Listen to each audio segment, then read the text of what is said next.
Well, good morning, church. Have a seat if you would, please.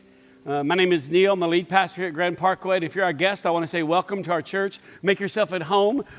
We believe that that we were created by God for a relationship with God. And what that looks like is we love God with our heart, soul, mind, and strength. And so we believe in teaching the Bible just as it's written. We also believe in reading good books that are God-centered, gospel-driven.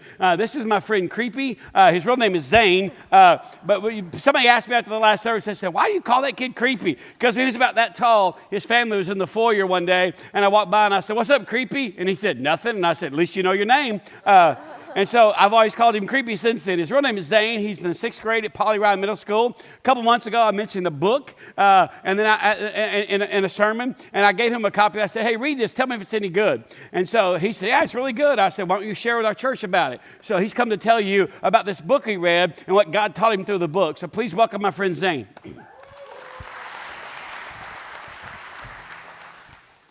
Hi, my name is Zayne Smith, and I've read this book, This Changes Everything, by Jaquel Crow, and I wrote some stuff down I just wanted to share with you guys. So, the main thing that this is Jesus. Jesus changes everything about a person's life. He changes our identity and our story. Her summary of Romans chapter 10, verse 9, is there is an explosive revolt to make way for God, our true King. God makes so much change in our lives that it's like a revolution inside of our heart. It completely changes us. This verse I've never read. It's Romans chapter 3, verse 9 through 12 summarized.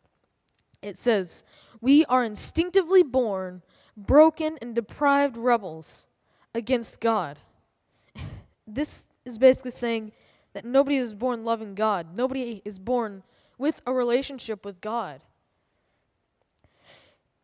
God created this world perfect, but then sin came in and destroyed our entire relationship. It was like a barrier separating us from God.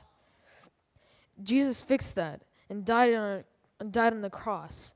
But really, the main part is that he rose again. Many times you'll hear he died on the cross for our sins. But just because he died doesn't mean he changed anything. It's the part that he rose again. That's the part that changes everything. God changes our story to be like his story.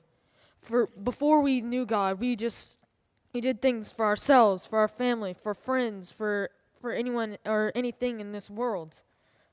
But now we do it through God, for God. He changes our entire perspective on the life and our world.